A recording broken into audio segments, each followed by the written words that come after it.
Alors il faut savoir que le chauffage des serres n'a jamais été interdit. En fait, c'est un thème qui n'a jamais été véritablement abordé dans la réglementation bio européenne. Sauf que sur les années 2010-2015, on a vu un certain nombre de gros projets de conversion de serres chauffées venant du conventionnel hors sol.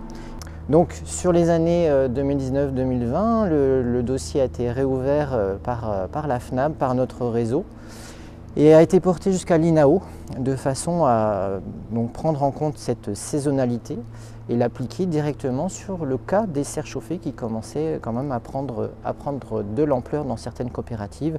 au nord comme au sud de la France. Et l'INAO a bien entendu les positions de toutes les parties et a pris en compte ces positions pour échafauder on va dire une règle qui interdit la commercialisation des légumes issus de serres chauffées, essentiellement les légumes ratatouille, entre à l'époque le 20 décembre jusqu'au 30 avril.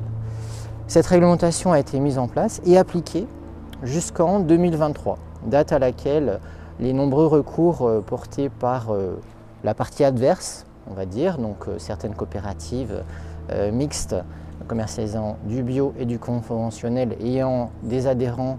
en serre chauffée, cette partie adverse a pu porter au Conseil d'État la question de la faisabilité, en tout cas la question de la légalité de ce texte. Et donc malheureusement, le Conseil d'État a suivi l'avis de ces acteurs et a cassé le texte. Ça veut bien dire que depuis fin 2023, on n'a plus de limite sur la production sous serre chauffée de ces légumes ratatouille. Donc depuis cette décision du Conseil d'État, nous au niveau des producteurs bio du réseau FNAB et au niveau notamment des GAB de Bretagne, on se mobilise fortement pour refaire de la communication autour de la saison des légumes, c'est extrêmement important. Et donc voilà, on appelle tous nos producteurs de réseau à mettre en avant ces petits panneaux, il y a aussi des flyers, il y a des autocollants, pour sensibiliser les consommateurs, que ce soit sur les marchés, dans les AMAP, dans les paniers, dans les magasins, mais aussi, pourquoi pas, dans les coopératives, chez les grossistes, et faire en sorte que, voilà, en bio, on arrête de chauffer des serres parce que c'est franchement pas logique.